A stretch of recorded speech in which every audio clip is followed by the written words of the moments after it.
ataupun SBPI di daerah Tangkak dan melihat kepada keperluan strategik di ledang.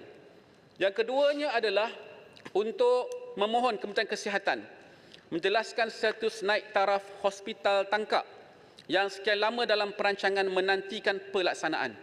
Saya tidak mohon lagi hospital pakar sebab saya tahu kosnya tinggi, tetapi untuk kita membaik pulih, menaik taraf hospital-hospital yang sudah pun berusia lebih daripada 110 tahun. Jadi saya faham daripada kalangan ahli-ahli berhormat, kawasan pun ada hospital yang bersifat begini, tapi saya harap perkara ini boleh membuka mata juga pihak kementerian untuk melihat dan memastikan hospital-hospital ini dapat dinaik tarafkan. Yang ketiga, Tuan Ketua, saya juga mengambil maklum dan mengambil kira berkenaan dengan pengumuman projek pelebaran Lebuh Raya Plus di negeri Johor. Dan saya jangkakan apabila dengan lebarnya lagi Lebuh Raya ini, maka lebih banyak volume ataupun trafik yang akan melalui Lebuh Raya ini. Maka saya juga mohon Kementerian Kerja Raya dan yang berkaitan untuk meneliti cadangan supaya melebarkan jalan keluar dan masuk Lebuh Raya di kawasan persimpangan Tol Tangkak. Sempit sangat. Kalau Tuan Ketua pernah pergilah ke Tangkak, keluar daripada Tangkak itu, ada yang nak ke Segamat, ada yang nak ke Muar, dengan lori trailer panjang, memang sempit dan membahayakan bagi trafik yang lalu di situ. Yang keempat, Tuan Ketua, ialah memohon untuk Kementerian Pertanian dan Keterjaminan Makanan melihat kepada cadangan untuk mewujudkan hub petani dan pekebun di Don Tangkak dan Don Serum. Kerana di kawasan-kawasan ini memang ada ramai pekebun-pekebun kecil dan produk mereka ini adalah produk yang bernilai, yang berkualiti, dan saya yakin itu akan menjamin ekonomi untuk pekebun-pekebun kecil dan juga untuk merancakkan lagi ekonomi di kawasan Parlimen Ledang khususnya. Jadi saya harap insya-Allah dengan adanya peruntukan belanjawan yang berkaitan, yang sesuai dengan apa yang telah pun disebutkan tadi, maka insya-Allah kita akan dapat memastikan kebaikan dan manfaat bagi semua golongan rakyat. Tuan Ketua, sebagai mengakhiri perbahasan saya pada hari ini, ingin saya tekankan bahawa kewajipan untuk kita melakar belanjawan negara ini tidak mudah. Sebab itu kita bawa ke dalam Dewan Yang Mulia ini, kita beri pandangan, kita beri cadangan, dan kita lihat bahawa ekonomi dunia dia memang tidak menentu. Kita lihat kepada pelaburan, kita lihat kepada pertukaran mata wang. Tapi yang pentingnya adalah apabila kita lihat kepada keadaan ini, yang menjamin supaya kita kekal utuh, kita kekal kuat, ialah kerana kita ada ekonomi domestik yang kuat. Kita ada talent, kita ada bakat yang baik, dan kita ada keadaan di mana kita boleh mengawal supaya perkara-perkara yang boleh menjahannamkan, yang boleh memburukkan keadaan, yang mungkin tidak ada kena-mengena dengan ekonomi, tidak ada kena-mengena dengan pembangunan, itu mesti dikurangkan, itu mesti digagalkan. Jadi bagi saya adalah satu kerugian apabila wang peruntukan berbilion-bilion ini kita tidak dapat uruskan dengan berhemah dan juga dengan baik. Dan dalam hal ini, Tuan Ketua, kita harus sentiasa beringat strategi membangun negara lebih maju, ke arah negara maju, dia tidak patut menjadi alasan untuk kita mundur moral ataupun kita mundur akhlak. Sebagai wakil rakyat, tugas kita menjadi contoh untuk terus kita mengangkat nilai-nilai mulia, hatta sekecil perkara seperti jangan langgar lampu merah mengikut peraturan, jangan buang sampah merata-rata dan lain-lain. Walaupun perkara kecil, tetapi ini juga yang menghambat negara-negara maju pada waktu ini. Tapi kita belum jadi negara maju, tapi kita kena pastikan supaya walaupun ini adalah perkara-perkara kecil, tetapi ianya melambangkan akhlak dan nilai kita. Dan ini semua mesti juga dilaksanakan secara langkah konsolidasi moral dan akhlak. Seperti yang diungkapkan oleh Sun Tzu, strategi tanpa taktik adalah jalan paling lambat menuju kemenangan. Taktik tanpa strategi hanyalah bunyi-bunyi sebelum kekalahan. Perancangan atau perangkaan belanjawan mesti diiringi dengan pelaksanaan taktik yang berkesan, berlatarkan kesungguhan dan fokus, ketelusan dan keterbukaan untuk mencapai kejayaan yang total. Sekian, terima kasih. Ledang menyokong usul belanjawan 2025. Assalamualaikum warahmatullahi wabarakatuh. Terima kasih Yang Amat Ledang. Sila Yang Amat Jalaluddin. Bismillahirrahmanirrahim. Assalamualaikum warahmatullahi wabarakatuh. Tuan Yang di-Pertua, dalam pembentangan Belanjawan 2025, Yang Amat Berhormat Menteri Kewangan telah membangkitkan merasa bimbang terhadap pemikiran dan aliran yang menyimpang daripada Islam yang sebenar, berlandaskan ahli sunnah wal jamaah. Tambahan pula RUU Mufti Wilayah Persekutuan 2024 yang bakal dibentangkan nanti. Kini ia menjadi polemik perdebatan para cendekiawan pelbagai latar belakang pendidikan dan netizen semakin dahsyat di media sosial. Sedar ataupun tidak,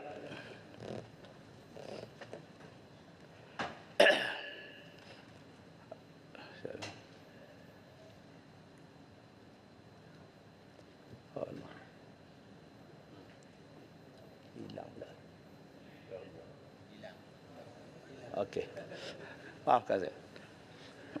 Sedar ataupun tidak, Islam sebagai ad-din semakin terancam sedikit demi sedikit.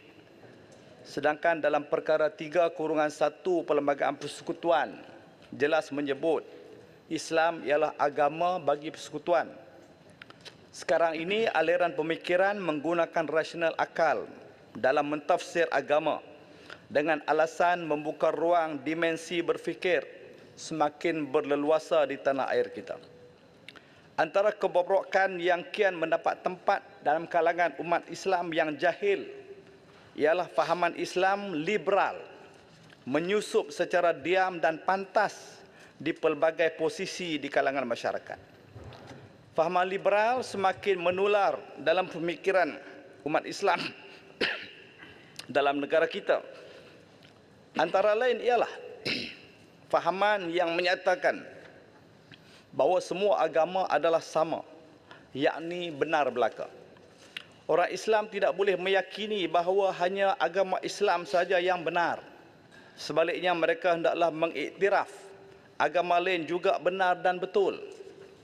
Sambutan kongsi raya iaitu menyambut perayaan agama secara bersama-sama di antara agama-agama di Malaysia, Islam, Hindu, Cina dan Kristian, sekalipun telah ditegur oleh mufti dan para ulama dalam muzakarah ulama pada 13 Jun 2006 di Perak sebagai bertentangan dengan Islam. Namun golongan Islam liberal menolak pandangan mufti dan ulama-ulama tersebut dan menuduh mereka jumud, kolot atau berpemikiran tertutup. Mendesak agar diberikan hak kebebasan murtad untuk penganut Islam di Malaysia. Ayat-ayat Al-Quran perlu ditafsir semula agar selari dengan peredaran zaman. Mempertikai syariat Allah dan hukum hakam fiqh dengan hujah rasional. Menolak penguatkuasaan undang-undang moral berteraskan agama. Saya merujuk firman Allah Subhanahu wa taala dalam surah Al-Ahzab ayat 57 hingga 58. A'udzubillahi minasyaitonirrajim. Innal ladzina yu'zuna Allah wa rasulahu la'anahumullahu fid dunya wal akhirah wa a'adda lahum 'azaban muhina. Wal ladzina yu'zuna al mu'minina wal mu'minati bighairi maktasabu faqad ihtamalu buhtanan wa isman mubina. Sesungguhnya orang-orang yang melakukan perkara yang tidak diredai Allah dan Rasulnya, Allah melaknatkan mereka di dunia dan di akhirat dan menyediakan untuk mereka azab siksa yang menghina. Dan orang-orang yang mengganggu serta menyakiti orang-orang lelaki dan orang yang beriman dan orang yang perempuan yang beriman dengan perkataan atau perbuatan yang tidak tepat dengan sesuatu kesalahan yang dilakukannya, maka sesungguhnya mereka telah memikul kesalahan, menuduh secara dusta dan berbuat dosa yang amat dahsyat. Oleh itu saya bersetuju kenyataan Yang Amat Berhormat Perdana Menteri untuk meningkatkan usaha secara bersepadu bagi mengekang segala aktiviti pemesongan akidah. Dalam hal ini saya ingin mempersoalkan Apakah tindakan yang dilakukan oleh kerajaan untuk membendung fahaman liberal ini? Seperti ucapan Siti Kasim yang banyak mengeluarkan kenyataan dan perbuatan secara terbuka menghina Islam. Contohnya, meminta institusi tahfiz diharamkan, isu kalimah Allah dipertikaikan pada stokin dan sebagainya. Apakah program khusus yang dilakukan oleh JAKIM untuk memulihkan golongan yang berfahaman liberal sebagaimana program pemulihan akidah yang dilakukan oleh Majlis Agama Islam Selangor, MAIS, Kepala Ahli GISBH sekarang ini? Tuan Yang di-Pertua, menyentuh hasil cukai, kerajaan mahukan kutipan cukai jualan dan cukai perkhidmatan SSD dilaksanakan lebih progresif dan tidak membebankan rakyat, selaras dengan tema belanjawan 2025 iaitu membugar ekonomi. Saya mencadangkan hak mengutip cukai jualan turut diperturunkan kepada negeri-negeri di Semenanjung seperti mana negeri Sabah dan Sarawak, dan bukan hanya tertumpu kepada persekutuan saja. Menyentuh pembangunan terangkum, saya lihat Pulau Pinang dapat 2 projek iaitu LRT dan pembesaran lapangan terbang antarabangsa di Bayan Lepas.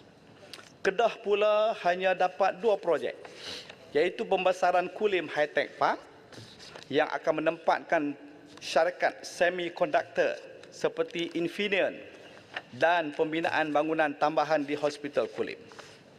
Saya nak bagikan di sini bahawa hasrat Kedah untuk membangunkan lapangan terbang antarabangsa Kulim KXP bermula sejak 2013 lagi, iaitu ketika Barisan Nasional memerintah negeri Kedah. Di zaman Perikatan Nasional pula, projek tersebut diteruskan sebab ia memberi impak ekonomi yang baik kepada rakyat negeri Kedah. Usaha untuk mengikat MOU dengan pelabuhan luar, syarikat kargo antarabangsa, FeedX dan lapangan terbang antarabangsa Beijing telah dilakukan. Namun begitu, hingga kini Kementerian Pengangkutan belum lagi meluluskan permohonan KXP, sedangkan projek tersebut langsung tidak melibatkan peruntukan kerajaan persekutuan.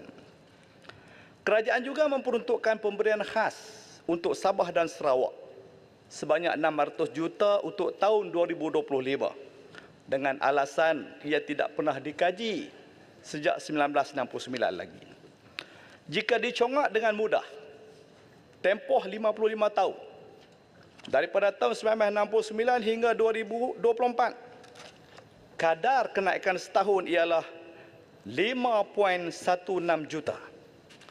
Sehubungan itu, saya juga meminta kerajaan mempertimbangkan kajian semula kadar bayaran pajakan Pulau Pinang kepada Kedah dinaikkan mengikut kadar semasa atau suatu perjanjian baharu yang lebih bertimbang rasa, prihatin dan dinamik dimasukkan sebagai tambahan kepada perjanjian pokok Supplemental Agreement. Ini adalah selaras dengan perkara 167-7 dan perkara 169 Perlembagaan Persekutuan.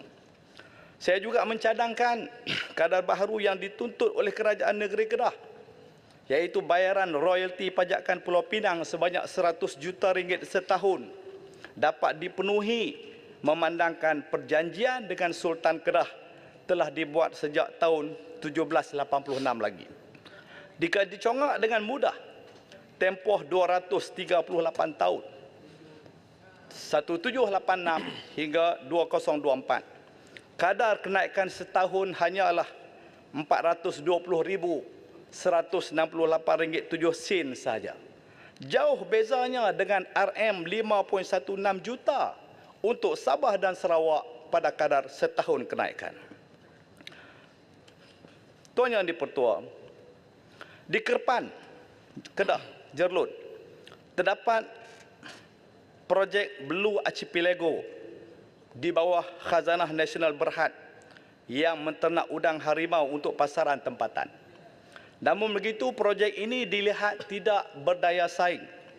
Oleh itu, saya mencadangkan Khazanah Nasional Berhad dapat memberi perhatian untuk pembesaran operasi projek tersebut. Ini akan membuka peluang pekerjaan kepada warga tempatan dan memberikan limpahan ekonomi kepada rakyat Jerlun. Selain itu, Yang Amat Berhormat Menteri Keuangan dalam pembentangan bajet sebelum ini telah menyentuh tentang pembinaan pelabuhan laut dalam di Sanglang.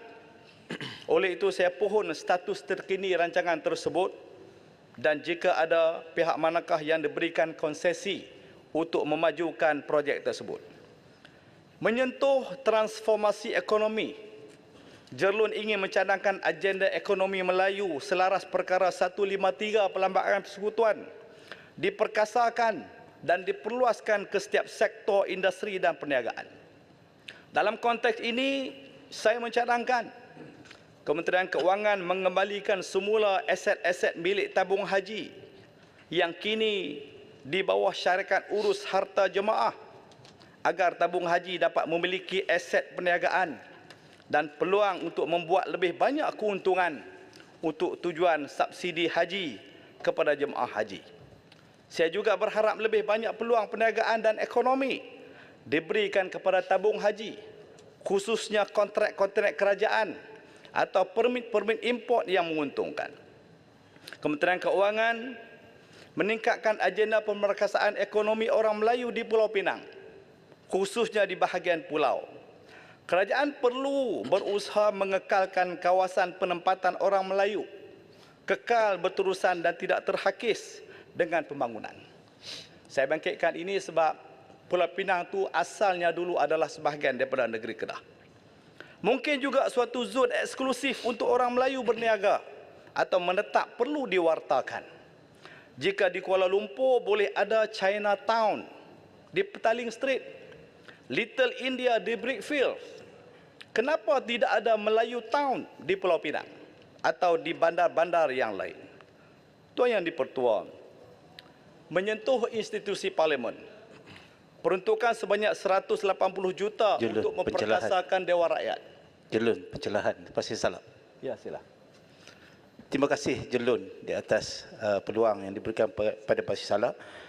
Setujukah Jerlun bahawa kerajaan hari ini memberi ketidakadilan kepada kawasan-kawasan pembangkang dari segi peruntukan dan juga berbeza dengan kawasan-kawasan kerajaan? Saya bagi contohlah. Baru ni saya masuk dalam kamar khas. Kita bentangkan, saya dengan Tawau bila bentangkan tentang isu jalan raya dan jambatan, terus diluluskan projeknya. Timbalan Menteri Kerja Raya boleh mengesahkan. Dan bila Pasir Salak memberikan usul Pasir Salak tentang UTC, terus tidak diluluskan. Timbalan Menteri Keuangan boleh mengesahkan. Saya nak bagi tahu pada ledang lah yang tidak percaya pasal hal ini. Okey, terima kasih. Apa respon Jerlun? Bersetuju dengan pandangan Pasir Salak dan itulah yang dibangkitkan oleh Tasik Gelugor tadi supaya tidak ada lagi politik mundur ke belakang. Tuan Yang di-Pertua, menyentuh institusi parlimen, peruntukan sebanyak 180 juta untuk memperkasakan Dewan Rakyat, Dewan Negara dan PAC.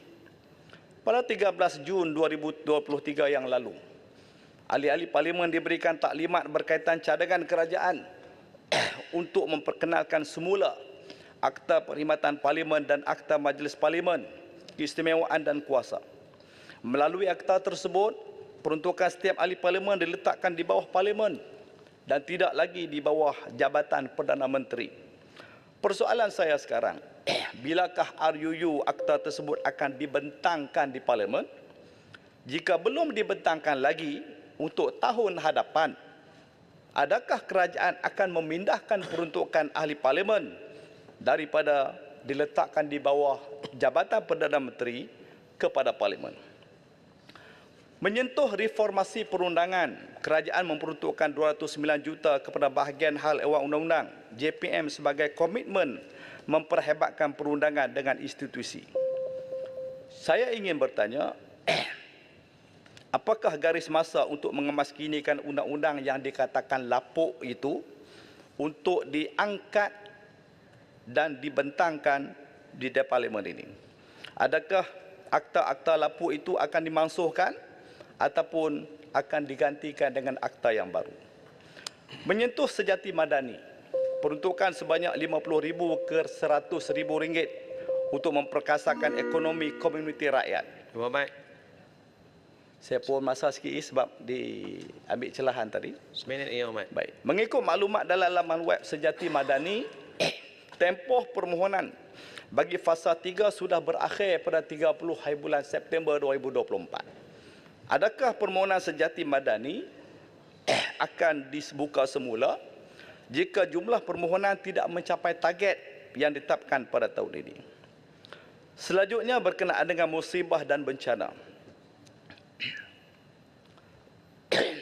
Apakah perkembangan terkini RTB dan bilakah ia dijangka selesai? Kerana kerajaan telah mengumumkan 7 RTB di negeri Kedah. Berapakah bantuan yang telah disalurkan oleh kerajaan kepada daerah-daerah di negeri Kedah yang mengalami musibah banjir? Berapakah kos yang dikeluarkan oleh NADMA untuk PPS di setiap daerah di negeri Kedah? Apakah perancangan kerajaan dalam memberi bantuan pasca banjir? Ini kerana terdapat mangsa yang terkesan banjir sehingga kehilangan rumah dan kerosakan harta benda. Tuan Yang di-Pertua, seperti ucapan pokok sena semalam, saya bersetuju dengan pandangannya. Saya juga memohon kerajaan supaya membayar pampasan ganti rugi kepada kerajaan negeri Kedah sebanyak 200 juta setahun atas kehilangan pendapatan bagi mengekalkan tanah sawah padi sebagai sumber utama makanan negara dan tidak dapat membangunkan projek pembangunan yang lain. Yang Berhormat, masa dah tamat. Sikit lagi ya. Berkaitan industri padi. Ya, berkaitan industri padi, kerajaan telah mengumumkan peruntukan 1 bilion untuk projek penanaman padi 5 musim 2 tahun di kawasan Mada. Ya, dengan keluasan hampir 11,000. Saya nak mohon kepada kerajaan agar menjelaskan memperuntukkan dana khas untuk pemulihan tanah sawah bagi mencapai matlamat projek penanaman padi musim kedua, penanaman padi 5 musim 2 tahun. Menaikkan subsidi untuk bahan input pertanian seperti baja, racun, benih padi. Saya telah membangkitkan isu subsidi input pertanian dalam belanjawan 2023 dan 2024 lalu, tetapi tidak dipertimbangkan oleh kerajaan. Yang dinaikkan ialah subsidi padi hanya sebanyak RM140 per tan metrik. Saya harap belanjawan ini dapat dinaikkan subsidi bahan-bahan input pertanian tersebut.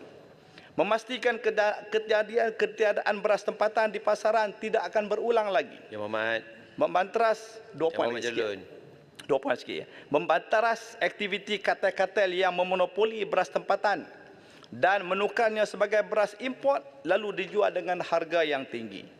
Mengoptimalkan peranan agensi penguatkuasa ataupun task force agar aktiviti soakan beras dapat dibanteras segera.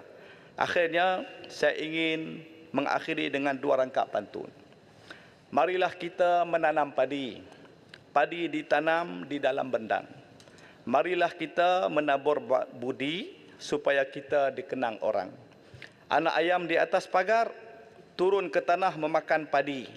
Kalau hutang wajib dibayar, kalau janji wajib ditepati. Sekian, Assalamualaikum warahmatullahi wabarakatuh. terima kasih Yang Berhormat Jerlun. Sila Yang Berhormat Lawas.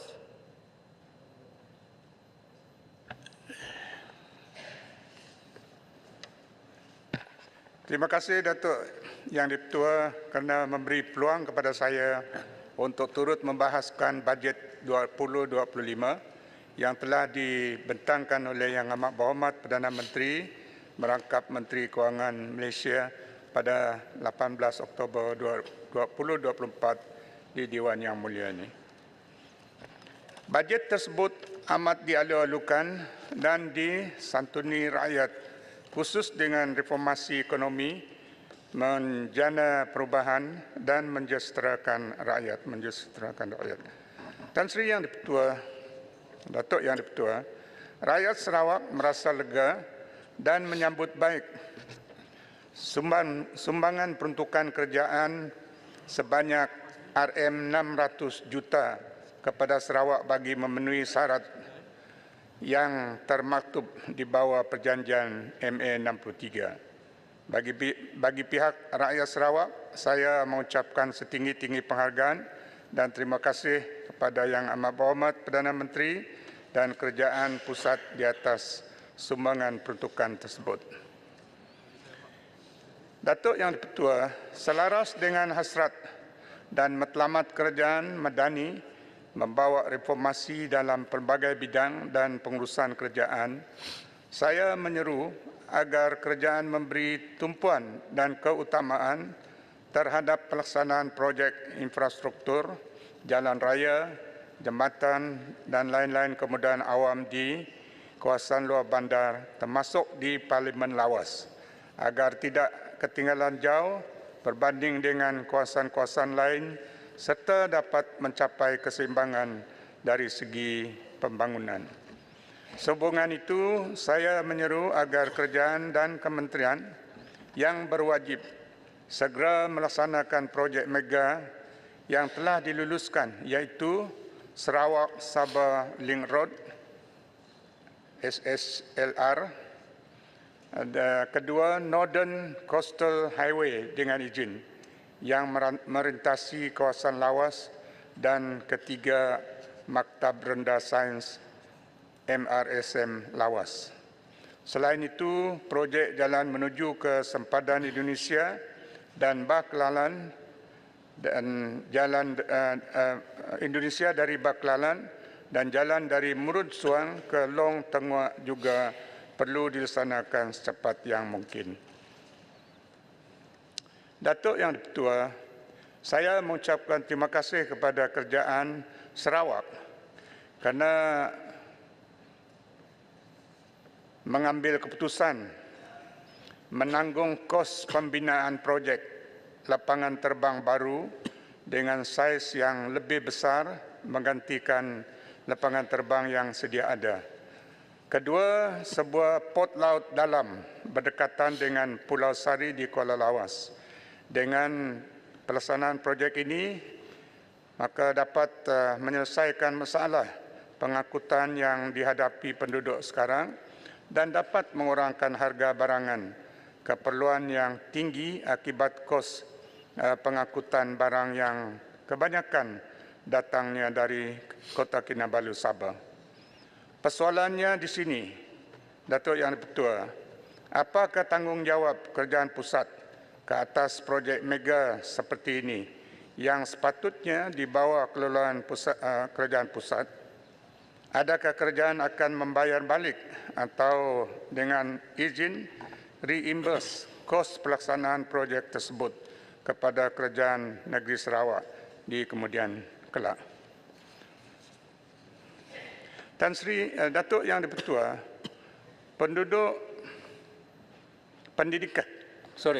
pendidikan merupakan asas kemajuan masa depan anak-anak dan pelajar yang perlu dititik berat dari segi keperluan asas, kelengkapan kelengkapan pentadbiran dan tenaga pengajar yang mencukupi. Di Lawas terdapat 35 buah sekolah SRK dan 4 buah sekolah SMK. Kebanyakan bangunan sekolah berada dalam keadaan daif, khususnya yang dibina sekitar 30 dan 40 tahun dahulu dengan bahan binaan sebahagiannya daripada kayu dan tidak tahan lama berbanding dengan bangunan konkrit. Oleh itu, saya mohon agar Kementerian Pendidikan mengambil tindakan perlu ke atas perkara tersebut. Di samping itu, saya mencadangkan SRK Siang-Siang yang sering dilanda banjir dipindahkan ke suatu kawasan yang lebih tinggi. Dari segi tenaga pengajar, saya dipahamkan terdapat 74 kekosongan jawatan guru di Lawas dan kebelakangan ini wujud 2 kekosongan jawatan pengetua, iaitu di SMK Terusan dan SMK Sundal dalam tempoh yang agak lama. Sehubungan itu, saya mencadangkan agar peranan Jabatan Pendidikan di peringkat negeri Sarawak diperluaskan untuk tujuan mempercepatkan proses pengambilan guru baru dan pengisian jawatan kosong. Selanjutnya, guru-guru yang sudah berkahwin seharusnya tidak dipisahkan antara satu sama yang lain.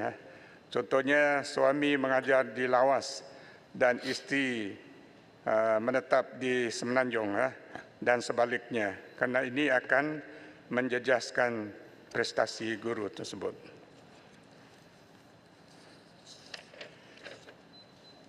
Datuk Yang Dipertua, bagi bidang kesihatan di Lawas, saya mencadangkan agar Kementerian Kesihatan mulai menggantikan secara berfasa klinik-klinik lama yang ada sekarang dengan bangunan baru atas sebab bangunan yang lama itu tidak dapat bertahan disebabkan bangunan tiang kayu sudah rosak. Terutama Tan Sri Datuk Yang Dipertua klinik di daerah kecil Sundar yang senantiasa dibanjiri air setiap kali musim hujan perlu dipindahkan ke suatu kawasan yang tinggi. Klinik-klinik lain yang dimaksudkan adalah di Merapok, Kuala Lawas, Terusan dan di lain-lain tempat seluruh daerah Lawas. Selanjutnya, Tan Sri Yang Dipertua, masalah kekurangan pegawai perubatan atau doktor dan kaki tangan di Hospital Lawas perlu diatasi dengan segera. Saya difahamkan jumlah pegawai perubatan yang sepatutnya ada di Hospital Lawas ialah 10 orang. Tetapi yang ada sekarang hanyalah 5 orang doktor sahaja. Keadaan sebegini, Datuk Yang Dipertua, semestinya membebankan para pegawai yang bertugas dan boleh menyejaskan perkhidmatan. Oleh itu, saya mohon supaya pihak kementerian mengambil langkah perlu untuk mengatasi masalah ini. Saya juga mohon agar perkhidmatan doktor pakar diadakan di Hospital Lawas dengan penempatan tetap. Ini akan mengurangkan rujukan pesakit tenat dari Lawas ke Hospital Limbang, Miri dan Kota Kinabalu, Sabah, dan mengurangkan perbelanjaan dan urusan pasport yang perlu dibuat sebelum berangkat ke Limbang dan Miri jika rujukan dilakukan di sana. Datuk Yang Dipertua, saya ingin melahirkan ucapan terima kasih yang tidak terhingga daripada penduduk berkenaan yang telah mendapat kelulusan kewarganegaraan daripada Yang Berhormat Menteri dan Kementerian Dalam Negeri. Setelah lama menunggu, saya mengucapkan penghargaan terima kasih di atas usaha gigih Yang Berhormat Menteri dan Kementerian KDN. Tan Sri Datuk Yang Dipertua, isu berhubung pengeluaran kad pengenalan baru kepada permohonan yang layak di Pejabat Pendaftaran Lawas tidak dapat mengeluarkan kad pengenalan baru kepada pemohon dan terpaksa permohonan baru ini diantar ataupun dirujuk ke pejabat pendaftaran lain seperti di Miri dan juga di Sabah. Dan ini akan mengambil masa yang agak panjang atau lama dan pihak pemohon terpaksa berulang alik sebelum mendapatkan kad pengenalan baru. Saya dipahamkan perkara ini berlaku disebabkan tidak ada mesin pencetak kad pengenalan di Lawas.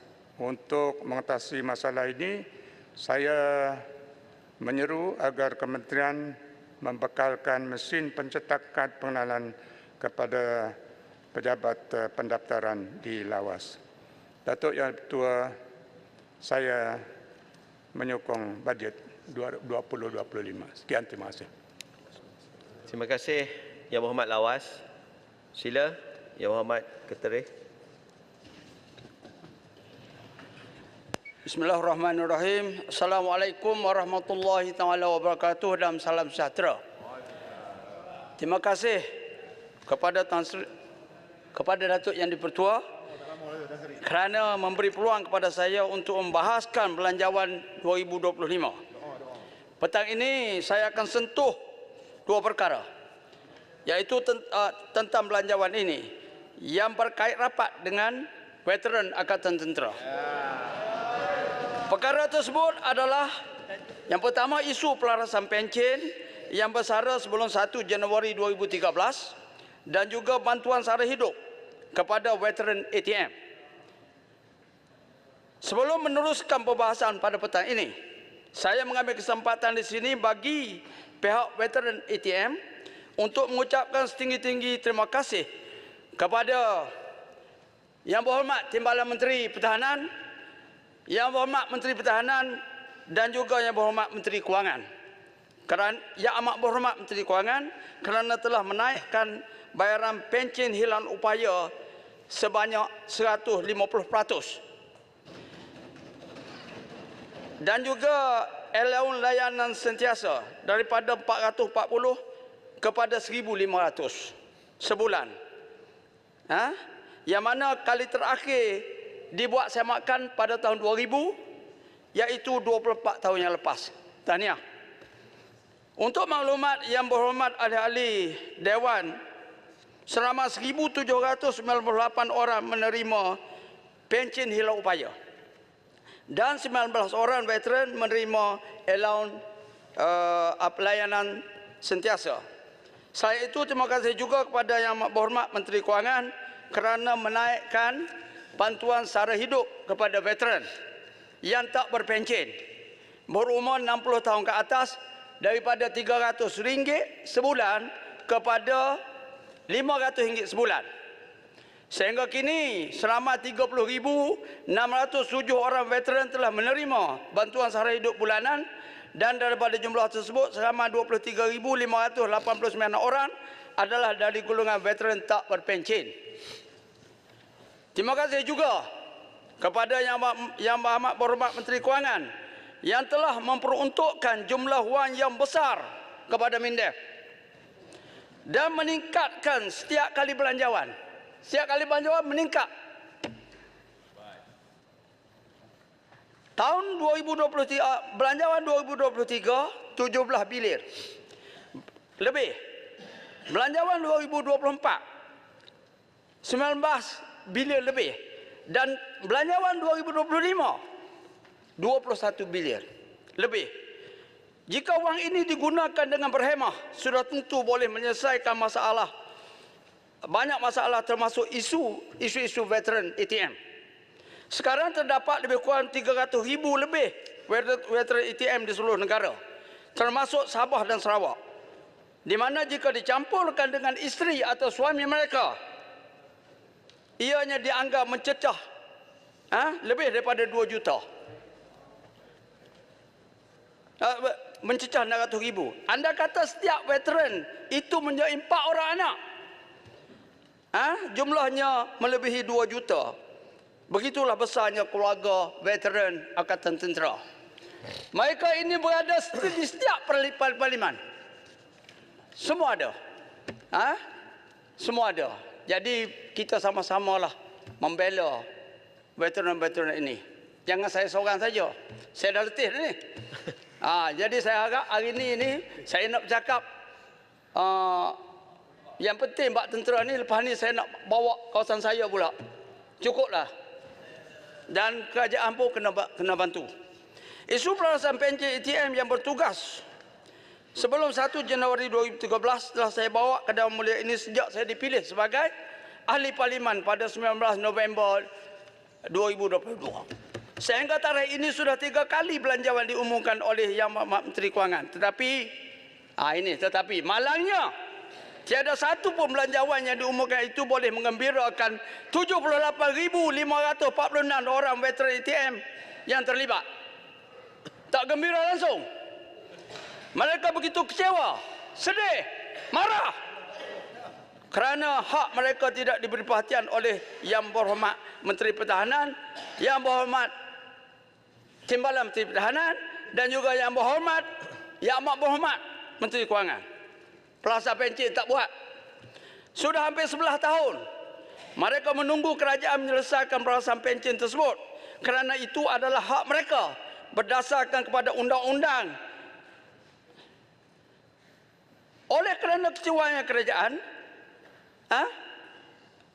Menteri Pertahanan juga Majlis Angkatan Tentera, ia telah berlarutan hingga ke hari ini. Kalau buat 2013 dulu, selesai. Sikit yang guna duit. Justru itu soalan saya kepada kerajaan. Kenapakah kecuaian Menteri Pertahanan sebelum ini? Dan juga Majlis Angkatan Tentera terpaksa ditanggung oleh mereka. Kenapa? Boleh Tangga Batu sama. Sekejap dah. Bukan Ketereh saja yang berjuang. Sebenarnya Tangga Batu dan kawan-kawan kita yang lain, kita turut berjuang daripada pertama kali kita masuk ke parlimen. Cuma saya nak tanya, apakah sebab dulu Menteri Pertahanan pernah jawab tunggu keputusan mahkamah. Tapi mahkamah dah luluskan, tiba-tiba kerajaan merayu supaya pelaksanaan pencen ini tidak dibuat. Bagaimana pandangan daripada Ketereh? Saya akan huraikan selepas ini. Ada dalam teks saya ni. Okey, sehingga kini telah banyak usaha-usaha yang dilakukan oleh veteran yang bersara sebelum 1 Januari 2013, termasuklah membawa kes ini ke mahkamah. Untuk mendapatkan perintah mahkamah agar kerajaan berlaku adil kepada mereka. Dah bawa pergi ke mahkamah dah, mahkamah tinggi. Rujuk saman pemula pada bulan November 2022 oleh Pertubuhan Suara Patriotik Rakyat Malaysia atau PSPRM. Keputusan Mahkamah Tinggi Kuala Lumpur pada 5 Februari 2024 telah memihak kepada veteran ATM, di mana Mahkamah Tinggi Kuala Lumpur telah membuat keputusan seperti berikut. Banyak kali dah saya ulang benda ni. Mahkamah bagi tahu Majlis Angkatan Tentera telah gagal melaksanakan tugas dan tanggungjawab sebenarnya diperuntukkan dalam Perlembagaan Persekutuan. Gagal. Jangan tidur Majlis Angkatan Tentera. Majlis Angkatan Tentera hendaklah melaksanakan hak pelarasan pencen veteran bersara sebelum 1 Januari 2012 serupa dengan veteran yang bersara selepas 1 Januari 2013. Dan tidak ada yang membezakan pencen mereka. Ini kata Hakim Mahkamah Tinggi. Perkara 147 Perlembagaan Persekutuan memberi jaminan pencen kepada tentera yang berkhidmat untuk negara. Kegagalan menyelaraskan pencen veteran ATM adalah satu keengkaran kepada Perlembagaan Persekutuan. Ini keputusan Mahkamah Tinggi. Tindakan PSPRM ini membawa ke Mahkamah Tinggi bukannya untuk mendakwa kerajaan. Tak ada, bukan nak dakwa kerajaan. Tetapi hanya untuk mendapat keadilan ke atas mereka. Kenapakah kerajaan tidak mahu berbincang dengan persatuan-persatuan veteran Angkatan Tentera bagi menyelesaikan isu ini? Di sini saya ingin bertanya kepada kerajaan dan MINDEF, apakah tidak malu apabila veteran-veteran ini membawa kes tuntutan ini ke mahkamah? Hak mereka. Tak malu ke? MINDEF kena jawab, tak malu. Kerajaan kena jawab, tak malu ke? Negara lain dalam dunia ni tak ada. Malaysia aja macam ni. Ianya tidak boleh berlaku di mana-mana di dunia. Lebih menyedihkan lagi dan amat memalukan bila mana MINDEF telah membawa keputusan ini ke Mahkamah Rajuan. Mahkamah Tinggi buat keputusan, bawa lagi Mahkamah Rajuan. Untuk membatalkan keputusan Mahkamah Tinggi. Apa ni? Saya dipahamkan kes ini akan didengar sekali lagi di Mahkamah Rajuan pada 21 Januari 2025. By now, anti 21 Januari 2025, ada lagi yang mati. Ingat, Kesimpulannya, saya berani katakan di sini bahawa sejak tahun 2013 hingga sekarang, semua Menteri Pertahanan dan kerajaan tidak berusaha untuk menyelesaikan isu ini. Tak ada. Yang Hormat Ketua, Tak ada. boleh saya tanya soalan? Tak payah tanyalah. Awak sekejap. Sekejap. Kalian nanti bila ni baru bagi tahu. Nah, kenapa marah sangat? Tadi puji, Dengar sini. tadi puji Perdana Menteri. Diamlah, diam. Yang Hormat Jelutong Tong. Nah, Di sini saya menyeru kerajaan terutama Yang yang saya nak tanya soalan dengan baik saja. Yang Hormat agar Jelutong berlapang dia tak dada. bagi, Dengarlah Dia tak Jelutong. bagi Hormat duduk. Duduk Jelutong, duduk. Dengarlah, dengar. Kenapa marah sangat? Jelutong duduk. Jelutong. Di sini askar dia macam ni tahu, dia tak ada cakap macam Di sini saya menyeru. Askar tak cakap macam peguam. Di sini saya menyeru kerajaan terutama yang berhormat Menteri Pertahanan.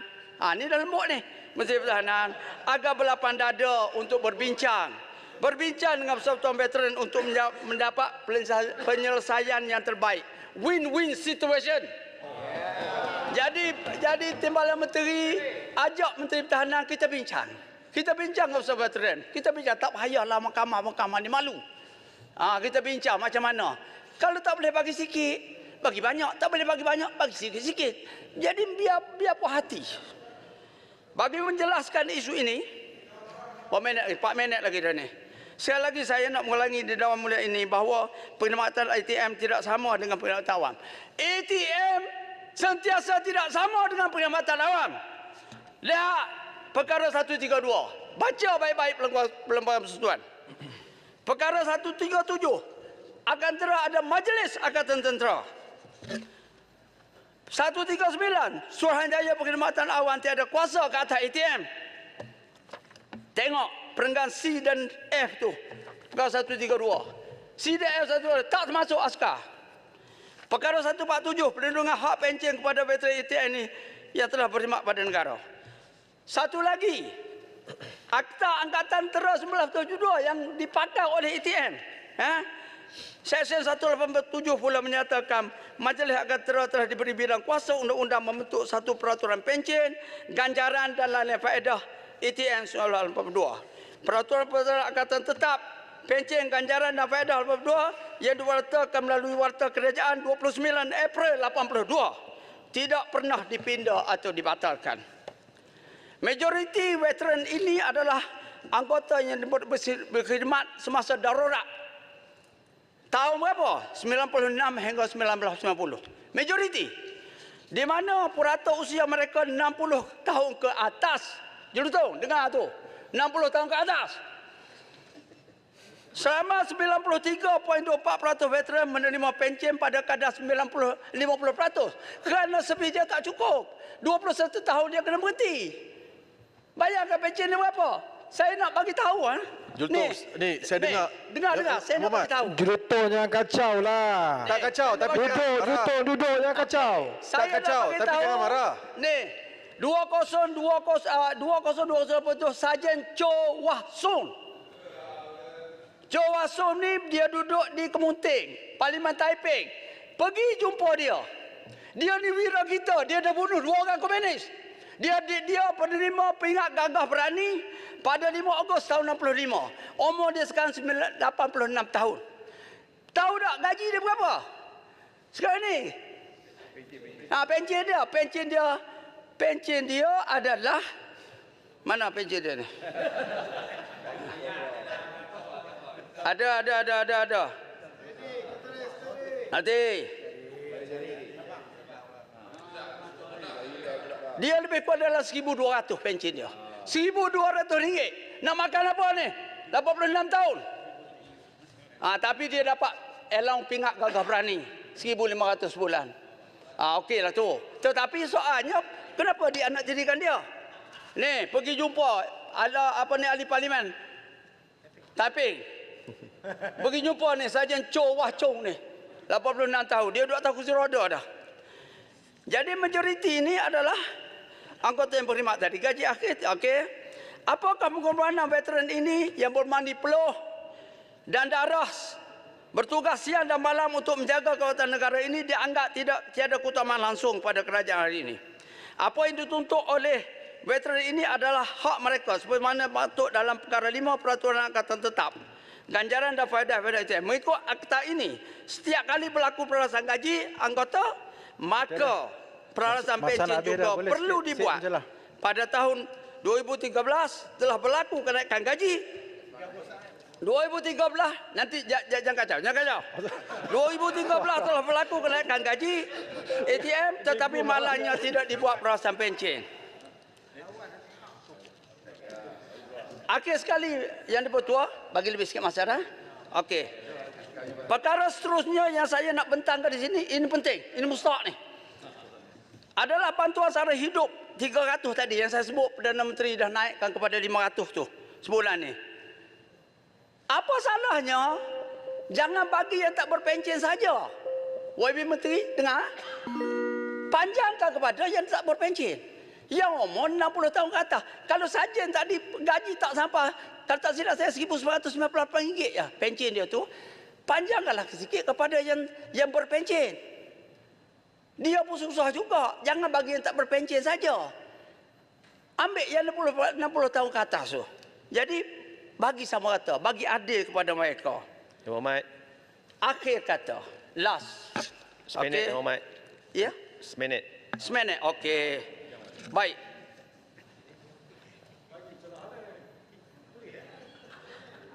Satu lagi saya nak minta tolong apa ni ICU ICU Perdana Menteri kaji balik. Sekarang ni garis kemiskinan 11198. Cuba kaji balik dengan harga barang sekarang ni, tolonglah naikkan supaya benda ni ada benefit kepada veteran ATM. Akhir kata saya mewakili seluruh veteran ATM memohon Yang Berhormat Menteri Pertahanan, Timbalan Menteri Pertahanan, Yang Berhormat Menteri Kewangan agar melesatkan isu bantuan sara hidup kepada veteran berpencen 60 tahun ke atas, dan yang paling penting saya mohon isu peralasan pencen kepada veteran berpencen sebelum 1 Januari 2013 dengan seberapa segera. Sebagai seorang bekas tentera, saya akan meneruskan perjuangan membela bekas tentera selagi saya berada di dalam mulia ini. Tetapi tolonglah saya. Saya harap biarlah ini kali terakhir saya cakap pasal peralasan pencen. Lepas ni kita buat je. Kita bincang. Boleh tak Timbalan Menteri? Boleh tak? Boleh. Angkat tangan. Okey. Sekian wabillahi taufiq wal hidayah. Wassalamualaikum warahmatullahi taala wabarakatuh. Terima kasih Yang Berhormat Ketua. Sila Yang Berhormat Pulai. Bismillahirrahmanirrahim. Assalamualaikum warahmatullahi wabarakatuh dan salam sejahtera, salam madani. Datuk Speaker, saya ingin menyentuh beberapa perkara berkenaan dengan belanjawan ini. Pertamanya adalah kos rawatan 2017 bagi penyakit NCD, penyakit tidak berjangkit seperti kencing manis, darah tinggi, strok, kanser dan jantung, sakit jantung ini adalah sebanyak 9.6 bilion setahun. 73% kematian di negara ini berbunca daripada penyakit NCD ini. Dan selepas daripada COVID-19 ini, dia telah meningkat dengan lebih tinggi dan menyebabkan kesesakan di hospital.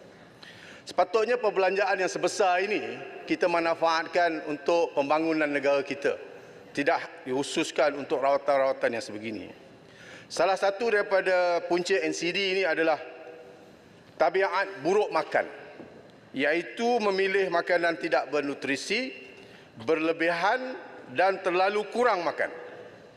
Kecuaian ini berpunca mungkin daripada keluarga, daripada masyarakat dan akhirnya membentuk satu budaya dan diwarisi sehingga ke anak-anak.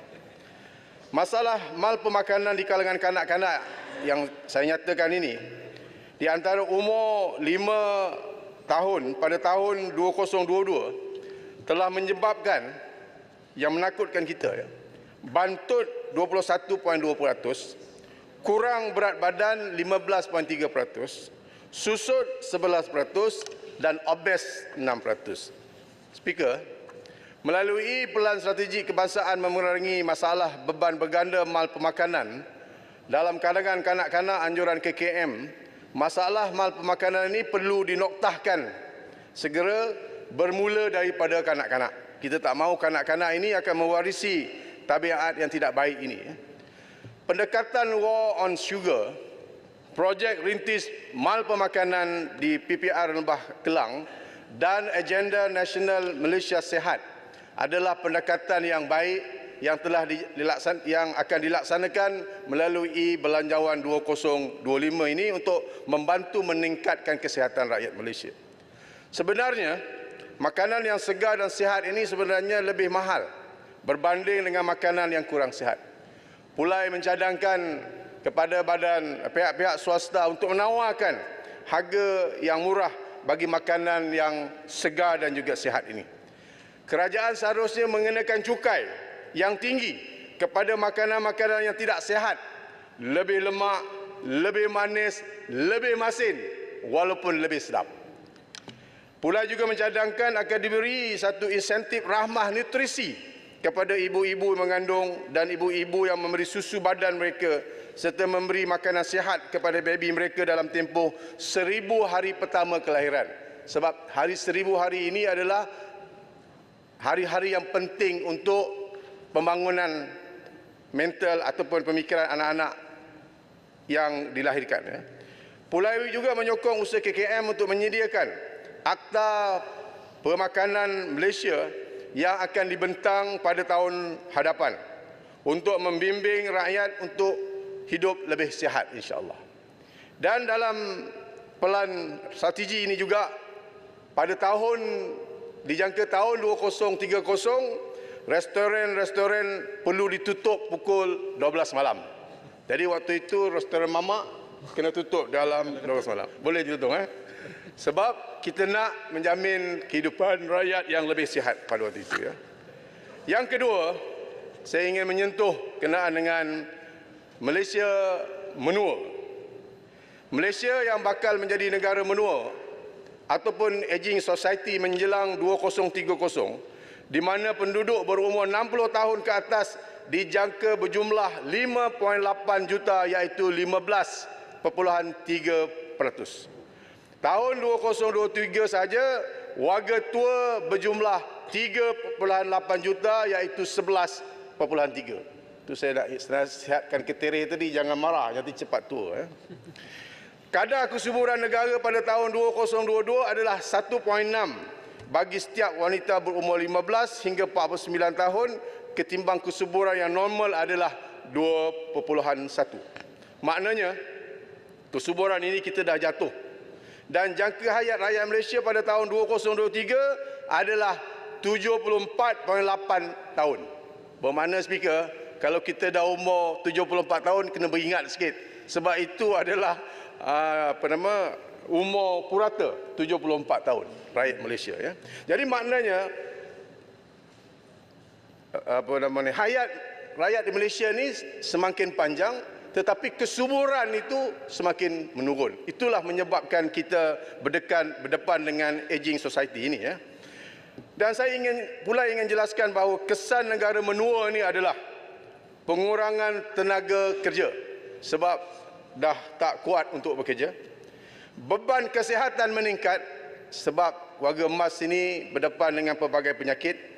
Pengurangan pertumbuhan ekonomi bila ia terjadi akan menyebabkan masalah kepada ekonomi negara dan juga masalah kepada keluarga, masalah sosial dan akhirnya perbelanjaan negara speaker akan meningkat kerana masalah aging society ini.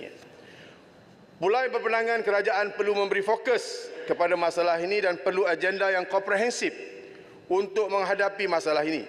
Belanjawan 2025 dirasakan gagal memberi fokus yang mencukupi terhadap penyediaan infrastruktur dan pelaksanaan dasar untuk berdepan dengan masalah aging society ini. Yang ketiga adalah berkenaan dengan insentif petugas kesihatan. Tekanan kerja dalam sektor kesihatan telah diberi perhatian dalam Belanjawan 2025 di mana allowance tugas atas panggilan untuk pegawai perubatan dan pergigian telah dinaikkan daripada RM55 kepada RM65 speaker. Langkah ini adalah satu pengiktirafan yang baik terhadap pengorbanan mereka, namun ia masih belum mencukupi untuk menangani masalah lebih besar yang dihadapi oleh KKM, khususnya isu beban kerja berlebihan serta kadar pemberitaan kerja yang semakin membimbangkan. Nisbah doktor per 1000 adalah 1.2 ketimbang yang dicadangkan oleh WHO 1.5 hingga 2.5. Negara kita masih belum lagi mencapai bilangan doktor yang dicadangkan oleh WHO. Juga satu yang mengejutkan bahawa 60% kaki tangan kesihatan kita sudah keletihan, burn out dengan beban tugas yang mereka hadapi pada waktu ini. Beban kerja yang tinggi ini telah mengakibatkan ramai pegawai perubatan memilih untuk berhenti kerja atau mencari peluang di sektor swasta. Sebagai contoh, ini maklumat yang saya perolehi, sehingga Jun 2024, 70 orang kaki tangan di Hospital HHA Johor Bahru telah meletakkan jawatan, sama ada mereka bekerja di swasta ataupun mereka menukar bidang mereka. Ini belum masuk lagi sebagian mereka bekerja di Singapura. Ini belum lagi apabila RTS itu siap. Bila kemasukan ke Singapura lebih mudah, saya bimbang lebih ramai lagi akan berpindah ke Singapura untuk mendapat pekerjaan di bidang kesihatan di sana. Ini sangat membimbangkan. Pulai mendesak kerajaan agar memperkenalkan pelaburan yang lebih besar dalam sumber manusia sektor kesihatan. Kita perlu menambah bilangan petugas kesihatan secara signifikan di samping memperbaiki persekitaran kerja mereka agar lebih mampan dan lestari. Kita juga harus mencontohi negara-negara maju yang memperuntukkan program sokongan mental dan fizikal bagi menangani tekanan dihadapi oleh pekerja kesihatan. Langkah ini amat penting untuk menjaga kualiti perkhidmatan kesihatan awam dan memastikan pekerja kita mendapat menjalankan tugas mereka dengan keupayaan yang terbaik. Yang keempat, pula ingin menyentuh sedikit berkenaan dengan pengstrukturan Komisen Stesen Minyak. Subsidi bersasar diesel telah menjimatkan 4 bilion setahun. Subsidi bersasar RON insya-Allah bakal menjimatkan 8 bilion ringgit. Pro 2 akan mengeluarkan kereta EV bawah 100,000. 10 juta peruntukan penggunaan motosikal elektrik CKD akan dilaksanakan. Gaji minimum telah dinaikkan 1,700. Semua ini, polisi ini memang baik kepada rakyat negara kita ini. Tapi pula ingin bawa satu suara barisan hadapan industri peruncitan bahan api di seluruh negara yang mempunyai 4,000 usahawan, 70% mereka adalah usahawan bumi putera, 45,000 pekerja dan saiz industri ini bersaiz 50 ke 75 bilion setahun sedang berdepan dengan satu krisis yang serius. Penyesaran subsidi diesel telah mengakibatkan kenaikan kos kita 12 hingga 34% daripada Komisen Pengusaha. Dengan anggaran kos sedia ada sekitar 80% daripada Komisen, turun naik harga diesel akibat penyesaran subsidi telah menyebabkan kerugian, terutamanya penjual diesel yang bersubsidi melalui e-fleet card. Bagi penyesaran subsidi RON 95 pula, Speaker, diandaikan harga pam RM3 seliter, dianggarkan kenaikan kos sekitar 12 hingga 26% daripada Komisen Pengusaha. Dengan kos yang sedia ada, sekitar 70% daripada Komisen, penyesaran subsidi RON 95 akan mengakibatkan margin keuntungan ini terlalu nipis, terutamanya penjualan bersubsidi secara elektronik.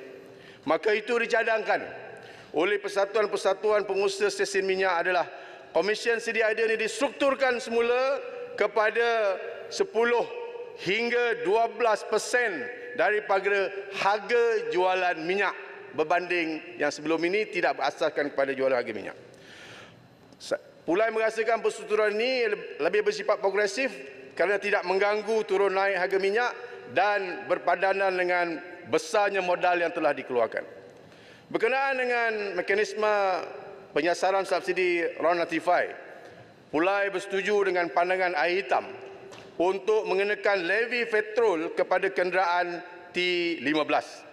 Semua rakyat Malaysia nanti bakal boleh mengisi minyak bersubsidi termasuk T15, cuma bezanya T15 ini kena perlu bayar levy petrol saja. Penggunaan IC dirasakan tidak begitu praktikal kerana ia akan menyebabkan masalah teknikal dan melibatkan tambahan kos software, peralatan dan latihan. Dan dia boleh menyebabkan kecelaruan di stesen minyak ini. Bayangkan, jika driver, pemandu kereta mewah yang dalam kumpulan B40, dia pergi ke stesen minyak, tunjukkan IC dia memperolehi minyak subsidi. Tetapi kereta itu adalah kereta T15.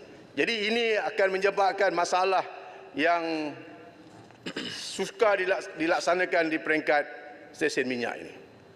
Yang kelima, saya nak menyentuh berkenaan dengan rumah strata kos rendah dan sederhana. Peruntukan hampir 200 juta untuk selenggara rumah strata kos rendah dan sederhana. Terima kasih kepada Kerajaan Perpaduan yang telah merancang untuk memberikan 200 juta ini.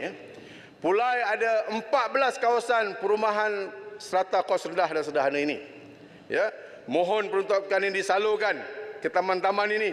Kita ada 14. Taman Cepaka, Kenanga, Melo, Bukit Mewah, Tampoi Indah, Tampoi Utama, Seri Indah, Camar, Pekaka, Seimbang, Dataran Kempas, Dataran Desa Kempas, Seroja dan Baiduri. Ini banyaknya kawasan di kawasan Parlimen Pulai ini. Pulai pernah ditegur oleh Mr. Subra daripada Bukit Mewah. Dia menyatakan bahawa dalam manifesto PRU yang ke-15 yang lepas, dijanjikan bahawa rumah-rumah yang tidak diselenggarakan, tidak boleh diselenggarakan kerana ketidakcekapan ini, kerajaan ambil alih pentadbirannya. Jadi Pulai berpandangan sudah sampai masanya kerajaan menunaikan janji ini. 100 juta untuk memperkasakan komuniti PPR seluruh negara, sesuatu yang sangat baik. Pulai menyanjung usaha-usaha kerajaan ini memberikan 100 juta untuk memperkasakan komuniti PPR seluruh negara. Saya membawa suara sebahagian penduduk rumah strata kos rendah dan sederhana yang bermasalah.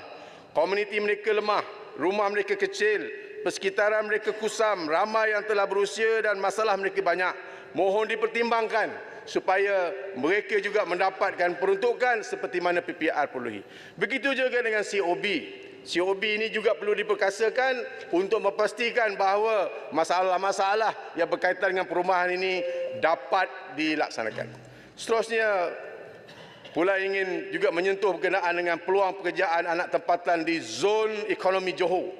Perlukan ada satu polisi yang jelas supaya anak tempatan di kawasan Johor Baru ini, akibat daripada pembinaan ataupun usaha zon ekonomi ini, supaya ditentukan anak tempatan untuk dapat bekerja dengan perolehi gaji yang lebih baik, dengan skill yang lebih baik dan juga diiringi dengan latihan-latihan yang sepatutnya. Dan yang terakhir sekali, Speaker minta sikit masa, iaitu berkenaan dengan SRJKT Ladang Semberong, di mana penduduk masyarakat India di Kempas, di Pulai ini memerlukan sebuah sekolah di kawasan Pulai ini ataupun juga Iskandar Puteri bersebelahan. Tanah, terima kasih kepada Kerajaan Negeri Johor yang telah menganugerahkan tanah untuk sekolah jenis kebahasaan Tamil.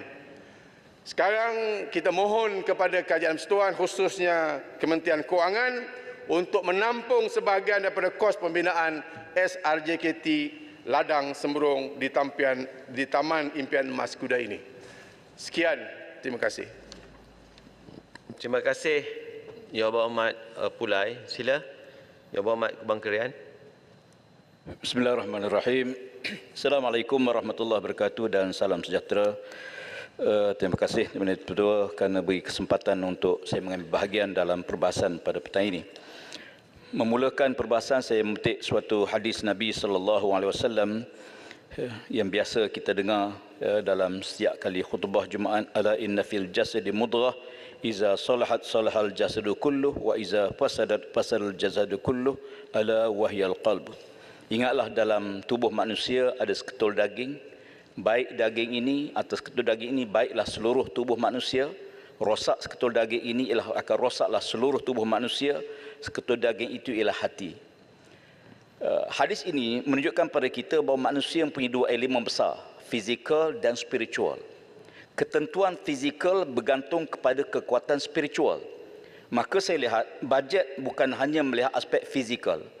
Kerajaan juga mesti menumpukan, memperkasakan agenda nilai spiritual di kalangan rakyat. Sebab apa pun yang kita hidangkan kepada rakyat Kalau sekiranya pembangunan spiritual yang tidak seimbang, dia akan melahirkan kepincangan yang akan akhirnya akan menimbulkan kecelaruan dalam masyarakat, negara dan sebagainya. Sebagai contoh, saya ingin melahirkan kebimbangan terhadap berlakunya peningkatan kadar perceraian dalam negara kita. Jenayah yang melibatkan kanak-kanak sebagai contoh. Di tangan saya ini ada satu data yang telah dikeluarkan oleh DOSM tentang peningkatan jenayah yang melibatkan kanak-kanak sebanyak 26.5% berbanding tahun lepas. Tahun 22 hingga tahun 23. Dan ini memerlukan satu penelitian yang rapi. Termasuklah bahan-bahan pornografi yang dihidang pada kanak-kanak meningkat 139.3%. Demikian juga yang melibatkan amang seksual dan sebagainya, yang sebahagian besar berpunca daripada bahan pornografi daripada media sosial. Saya minta supaya kerajaan lebih tegas mengawal perkara tersebut supaya kita boleh menjaga anak-anak kita generasi akan datang ini supaya mereka tidak berdepan dengan kerosakan jiwa, akhlak dan moral yang tidak menentu. Kemudian itu saya ingin juga menyentuh soal belanjawan kita pada kali ini. Kita lihat ini belanjawan yang besar, yang 41 bilion dengan anggaran hasil sebanyak 340 bilion dan mengunjurkan KDNK sebanyak 4.5 hingga 5.5%. Dalam pembentangan saya nampak kerajaan optimis terhadap pencapaian ini. Cuma saya ingin melihat tentang perlu juga suatu mitigasi dibuat kerana soal ekonomi yang tidak menentu dalam situasi geopolitik yang ada hari ini. Perang di Rusia, Ukraine belum selesai, tragedi yang berlaku di Timur Tengah sekarang merebak ke Lebanon. Demikian juga perairan-perairan kita negara dan situasi perubahan-perubahan ini mendedahkan negara kepada situasi yang tidak menentu dalam jangka masa yang sangat singkat. Sebagai contoh, satu masa dulu kita mengkategorikan rakyat kita berdasarkan pendapatan kepada T20, T20, M40 dan B40. Hari ini, selepas tragedi yang berlaku pada negara dan dunia COVID-19, kita dapati Perdana Menteri telah pun menyebut tentang angka daripada T20 dah turun T15. Persoalan saya, mana pergi 5%? Tentunya dia akan turun pada M40 dan akan turun pada kategori B40. Saya fikir ada satu perkara yang besar. Yang pertama sekali kita kena serius terhadap pengkategorian ini. Apakah mekanisme yang kita letakkan kategori tersebut? Sebab belanjawan kita mengambil kira faktor kedudukan atau belanja pendapatan boleh guna di kalangan rakyat. Kalau kita lihat dalam pandangan Quran, pandangan Islam, ada satu kategori lagi yang Allah Ta'ala sebut dalam Quran, iaitu kategori fakir dan kategori miskin. Dia asingkan dua. Innamas sadaqatu lil fuqara'i wal masakin. Allah Ta'ala dia kategorikan fakir satu kumpulan, miskin satu kumpulan. Saya mencadangkan supaya ada satu kategori lagi diwujudkan, iaitu kategori yang mungkin kita namakan sebagai kumpulan yang miskin tegar, sebagai satu kumpulan. Sebab kerajaan dalam apa jua perancangan ekonomi akan mengambil kira untuk menuktahkan miskin tegar. Tapi kalau kategorinya tak ada, dia akan rambang. Apa fokus untuk menyelesaikan masalah kategori miskin? Sebab mereka bukan miskin, mereka miskin tegar. Dalam konsep lain dipanggil fakir. Dan kalau kita lihat dalam hadis Nabi SAW, orang fakir ni dia boleh buat apa-apa saja. Nabi beramaran kadatil fakri an yakuna kufra. Hampir-hampir orang fakir ni dia akan boleh bertindak apa sekalipun, termasuk soal akidah, bunuh dan sebagainya, sebab dia terdesak dalam hidup. Jadi saya fikir kita perlu melihat perkara ini. Dan saya tengok dalam pembentangan Perdana Menteri, bila mengkategorikan sebagai golongan mahakaya, saya lihat bahawa terlalu kecenderungan agak bias untuk menyerang golongan mahakaya. Saya bukan nak bela golongan mahakaya, tetapi harus kita ingat sumbangan besar daripada negara. Bahkan dalam pencapaian wawasan 2020 satu masa dulu, kita letakkan target pendapatan per kapita rakyat ini sebagai salah satu mekanisme. Maknanya kerajaan mesti berusaha untuk meramaikan golongan yang kaya dan mengurangkan golongan miskin. Dan kalau kita lihat dalam hadis Nabi SAW, Nabi sebut al-mu'minul qawi khairun wa habbu ila Allah minal mu'min dhaif wa fi kulli khair. Orang mukmin yang kuat ekonomi, perpaduan, ketenteraan lebih dikasihi oleh Allah daripada mukmin yang lemah.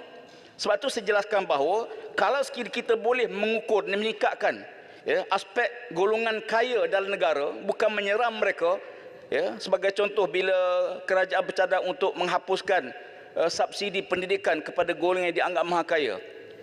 Bagi saya melihat pendidikan ini bukan komuniti. Ini tanggungjawab kerajaan tanpa mengira, sebab dia aset negara, pelaburan negara pada masa depan kepada anak-anak rakyat kita, tanpa mengira siapa mereka sekalipun. Sebab tu kalau boleh, perkara ini perlu dilihat kembali supaya aspek pendidikan bukan dilihat dalam konteks komuniti yang boleh kita asingkan. Oleh kerana dia maha kaya, maka dia perlu tanggung. Tapi di satu aspek, negara harus berterima kasih pada mereka yang banyak menyumbang zakatnya, percukaiannya dan sumbangan-sumbangan yang lain pada negara.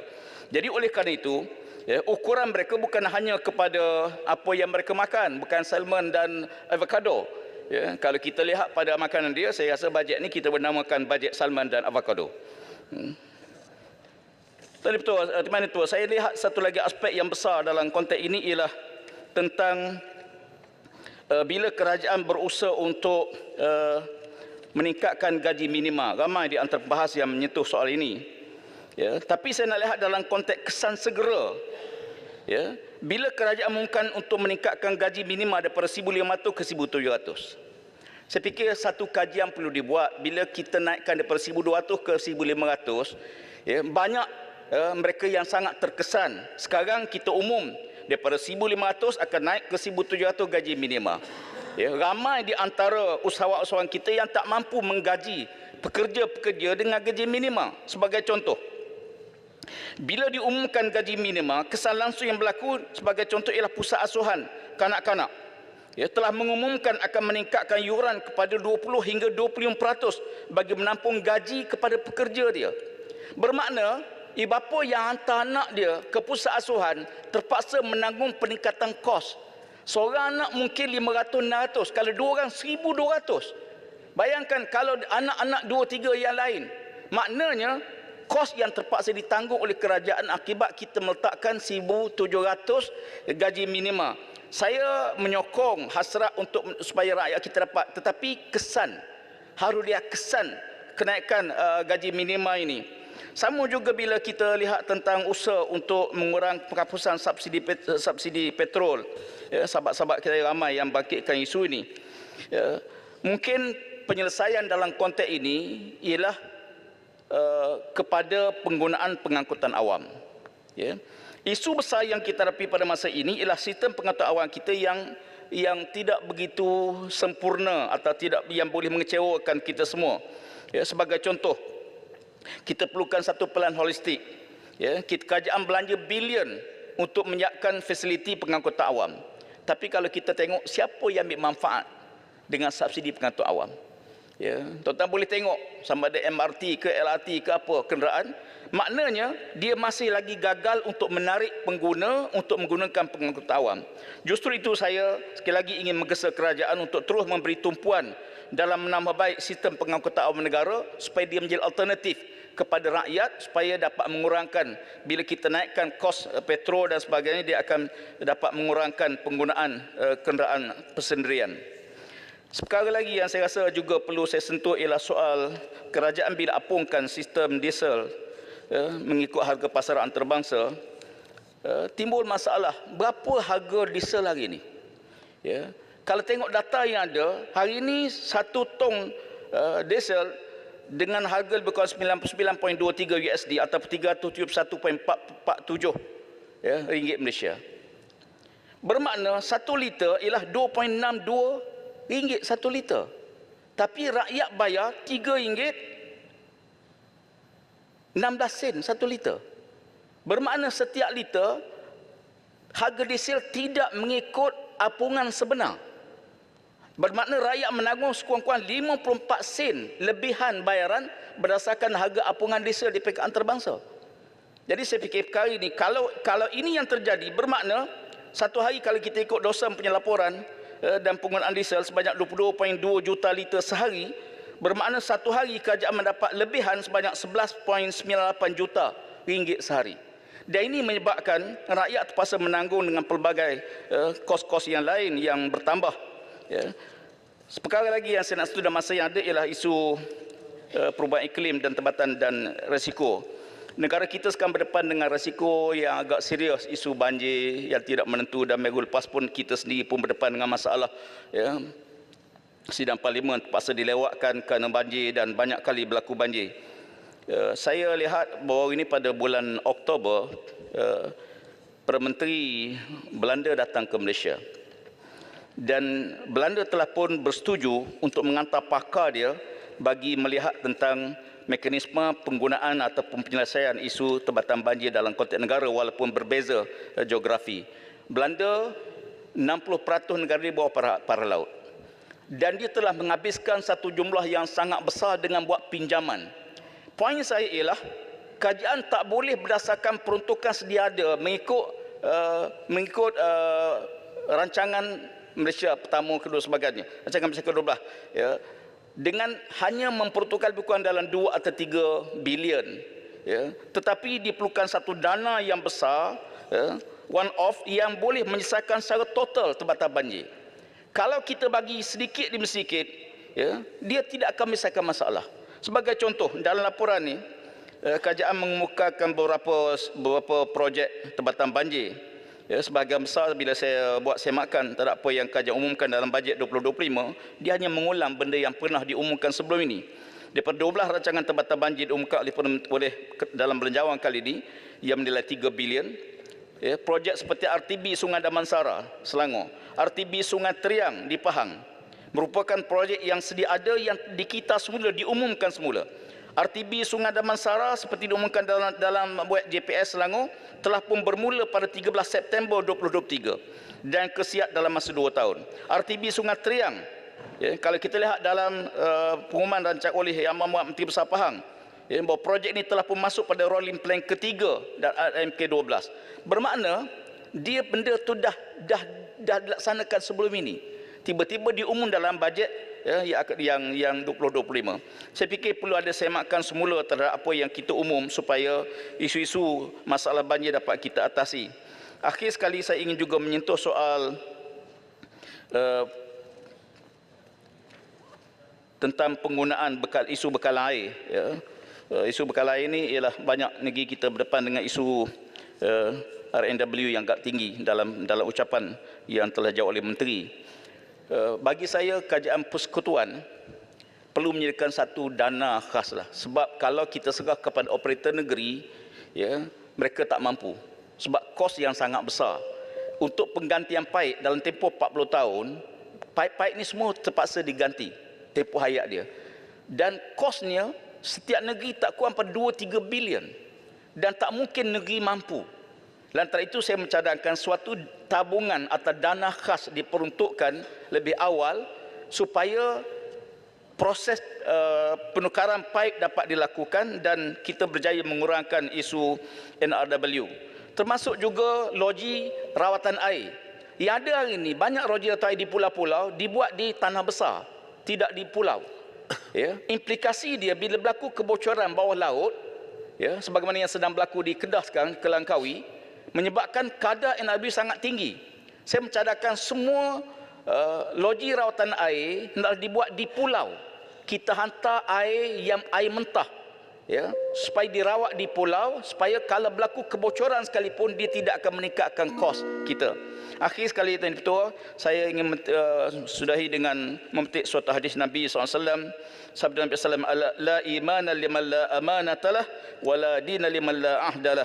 Tidak ada iman bagi orang yang tidak ada sifat amanah dan tidak ada agama bagi orang yang tidak boleh memegang janji. Mudah-mudahan kita dipelihara oleh Allah Ta'ala, negara kita menjadi sebuah negara dipelihara oleh Allah, baldatun tayyibatun wa rabbun ghafur. Sekian, terima kasih. Terima kasih Yang Berhormat Kubang Krian. Sila Yang Berhormat Jelutong. Terima kasih Badan Speaker di atas peluang diberikan. Saya ingin memulakan perbahasan saya dengan memetik satu ayat daripada Tirukural yang berbunyi seperti berikut. Aatruvar Aatral Panidal அது சான்றோர் மாற்றரை மாற்றும் படை. Saya ulangi. Aatruar Aatral Panidal Adu Sandror Matrai Matrum Padai. Yang bermaksud seseorang itu boleh menang dalam sesuatu tanggungjawab dan amanah yang diberikan, malahan dalam sesuatu peperangan, sekiranya beliau merendahkan diri dan memberikan perkhidmatan yang terbaik, sehinggalah pihak lawan juga akan terpegun dan terpengaruh dengan cara kita merendahkan diri dan memberikan perkhidmatan kepada masyarakat umum. Terlebih dahulu, saya ingin merakamkan ucapan setinggi-tinggi tahniah dan syabas kepada Yang Amat Berhormat Perdana Menteri di atas pembentangan belanjawan pada hari Jumaat yang lalu dalam keadaan ekonomi negara kita yang semakin mencabar. Saya amat kagum dengan iltizam dan kesungguhan Yang Amat Berhormat Perdana Menteri yang masih tidak mahu mengambil gaji sebagai Perdana Menteri untuk 3 tahun berturut-turut demi agenda beliau mereformasikan dan memartabatkan ekonomi, kewangan dan masa depan negara kita. Di kesempatan ini, sebagai ahli parlimen dari Pulau Pinang, saya pertamanya ingin merakamkan setinggi-tinggi penghargaan kepada Yang Amat Berhormat Perdana Menteri kerana telah mengumumkan projek-projek yang memberi manfaat kepada rakyat. Di antaranya adalah projek lebuh raya bertingkat elevated highway dari Sungai Dua ke Juru di Pulau Pinang bagi mengurangkan kesesakan jalan raya pada waktu puncak. Saya juga amat berterima kasih kepada Yang Amat Berhormat Perdana Menteri di atas pengumuman permulaan projek LRT Light Railway Transit di Pulau Pinang, projek naik taraf lapangan terbang antarabangsa Pulau Pinang dan projek pembekalan air mentah dan air terawat dari Sungai Perak ke Pulau Pinang. Saya juga amat berterima kasih kepada Yang Amat Berhormat Perdana Menteri di atas pelaksanaan projek-projek ini yang sekian lama dan amat diperlukan oleh rakyat Pulau Pinang. Pada masa yang sama, saya juga ingin memperingati kerajaan mengenai tanggungjawab kerajaan seperti yang telah dijanjikan semasa pilihan raya kecil di Sungai Bakap, janji yang dibuat oleh Timbalan Perdana Menteri 1 Datuk Seri Zaid Hamidi Yang Amat Berhormat, Timbalan Menteri pertama, di mana semasa kempen pilihan raya kecil itu kerajaan telah menjanjikan untuk memulakan dan menyempurnakan projek pembinaan sekolah jenis kebangsaan Tamil Sungai Bakap yang telah sekian lama tergendala. Timbalan Speaker yang saya hormati, saya juga mengambil kesempatan ini sebagai tanda penghormatan untuk mengucapkan terima kasih kepada Yang Amat Berhormat Perdana Menteri dan juga kepada Yang Berhormat Damansara yang ada di sini, yang selalu meluangkan masa untuk berjumpa dengan wakil-wakil rakyat ahli parlimen berbangsa India dari masa ke semasa untuk mengetahui dan dengan lebih mendalam masalah-masalah yang dihadapi oleh masyarakat India pada masa sekarang, dan juga mengumumkan dari masa ke semasa langkah-langkah kerajaan untuk mengatasi masalah-masalah tersebut. Pada masa yang sama, saya ingin mengulangi permintaan Yang Berhormat Bagan, mantan Menteri Kewangan, mantan Ketua Menteri Pulau Pinang, yang merupakan bekas Menteri Kewangan yang telah menyarankan supaya peruntukan untuk mengatasi masalah sosioekonomi kaum India dinaikkan ke jumlah 200 juta. Sebagai bekas Menteri Kewangan, saya percaya beliau memahami keadaan sosioekonomi kaum India yang makin mencabar. Pada masa yang sama, saya juga menerima permintaan dari pelbagai pertubuhan yang mewakili orang-orang India yang menyeru kerajaan menaikkan peruntukan untuk kaum India ini dari 130 juta ke jumlah yang lebih baik. Terkini, Timbalan Speaker, dalam Malaysia kini dilaporkan seorang wakil Malaysian Indian People Party telah meminta kerajaan mempertimbangkan jumlah 500 juta untuk dipertimbangkan untuk diagihkan bagi mengatasi masalah sosioekonomi kaum India.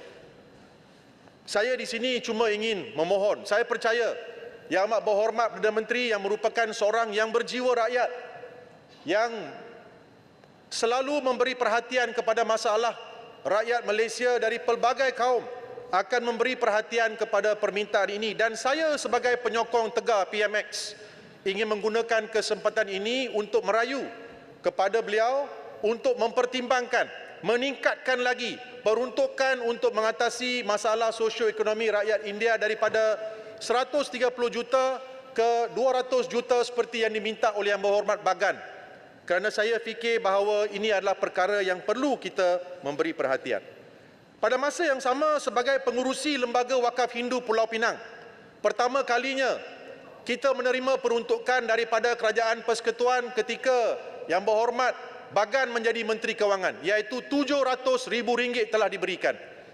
Saya ingin juga memohon pada kesempatan ini, kalau boleh permintaan saya sebagai pengurusi Lembaga Wakaf Hindu Pulau Pinang dipertimbangkan dan jumlah sebanyak RM700,000 juga diagihkan kepada Lembaga Wakaf Hindu Pulau Pinang untuk digunakan bagi menyelenggara kuil-kuil dan juga memberi bantuan-bantuan kebajikan kepada orang-orang berkaum Hindu di Pulau Pinang. Timbalan Speaker yang saya hormati, saya juga menggunakan kesempatan ini untuk mengalu-alukan kehadiran Yang Amat Berhormat Perdana Menteri dalam sambutan Thaipusam tahun depan. Kerana sambutan Thaipusam di Pulau Pinang merupakan satu sambutan yang begitu besar. Yang Berhormat Damansara tahu, beliau juga berasal dari Pulau Pinang, di mana kita merasakan bahawa dengan kehadiran Yang Amat Berhormat Perdana Menteri dalam sambutan Thaipusam, sambutan itu akan menjadi lebih meriah dan beliau akan memahami juga keadaan dan sosioekonomi, masalah sosioekonomi yang dihadapi oleh rakyat Pulau Pinang, terutamanya rakyat kaum India berbangsa India, kaum Hindu di Pulau Pinang. Saya juga mengalu-alukan pengumuman yang dibuat oleh Yang Amat Berhormat Perdana Menteri mengenai peruntukan untuk menguruskan perkampungan orang asli dan kampung baru Cina. Cuma saya ingin tanya, bagaimana pula dengan peruntukan penyelenggaraan untuk kampung-kampung orang India? Kenapa tidak ada sebarang peruntukan? Bolehkah saya menggunakan peluang ini juga untuk merayu kepada Yang Amat Berhormat Perdana Menteri untuk mempertimbangkan penyelenggaraan dana penyelenggaraan untuk kampung-kampung orang India, kerana di Malaysia ada banyak lagi kampung-kampung orang India, termasuk juga di beberapa kawasan di Pulau Pinang, Selangor, Johor dan Negeri Sembilan. Di kesempatan ini saya juga ingin bertanya kepada Yang Amat Berhormat Perdana Menteri, kalau boleh mengagihkan peruntukan untuk asrama, kerana saya lihat bahawa pengumuman Yang Amat Berhormat Perdana Menteri bagi masalah-masalah kebajikan begitu baik, di mana pemberian bantuan kebajikan kepada warga emas dan kanak-kanak telah dipertingkatkan. Saya difahamkan bahawa Ramakrishna Ashramam yang berada di Jelutong Pulau Pinang sejak kebelakangan ini tidak menerima sebarang peruntukan daripada Kerajaan Persekutuan yang dahulunya diterima oleh mereka.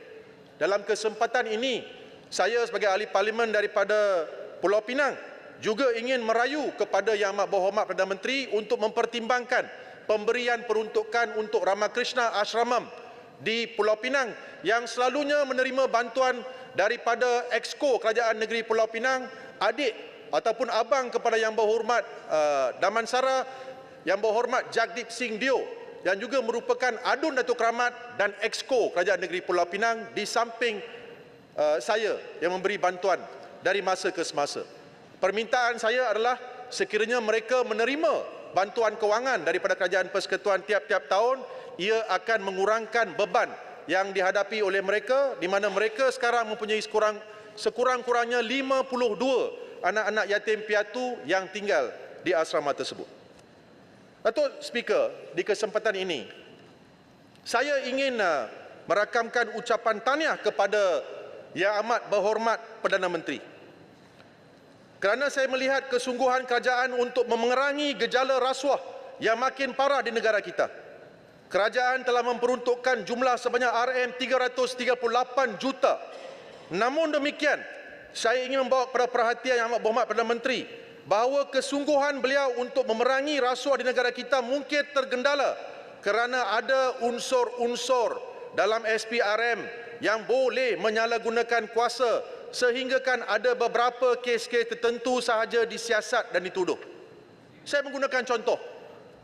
Baru-baru ini kita digegarkan dengan berita mengenai rasuah yang melibatkan penyalahgunaan dana yang melibatkan HRD Corp, Human Resource Corporation, di mana laporan Ketua Audit Negara tahun 2024 telah membongkarkan bahawa ada skandal yang melibatkan pemberian grant latihan berjumlah 51.6 juta ringgit, di mana jumlah ini telah diberikan kepada hanya 307,026 individu sahaja.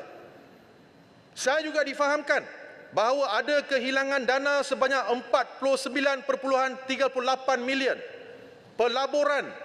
Kehilangan pelaburan bernilai 3.73 bilion, termasuklah pembelian menara ikhlas untuk jumlah 202 milion ringgit. Kita juga mendengar bahawa pegawai eksekutif telah diminta untuk bercuti.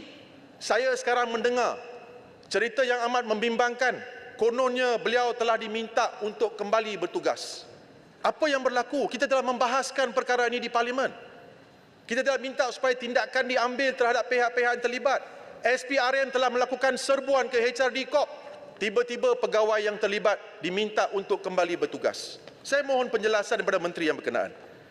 Saya juga menyokong tindakan diambil dengan tegas ke atas mana-mana ahli politik yang menyogok dan menyimpan duit di rumah yang dikenali sebagai safe house.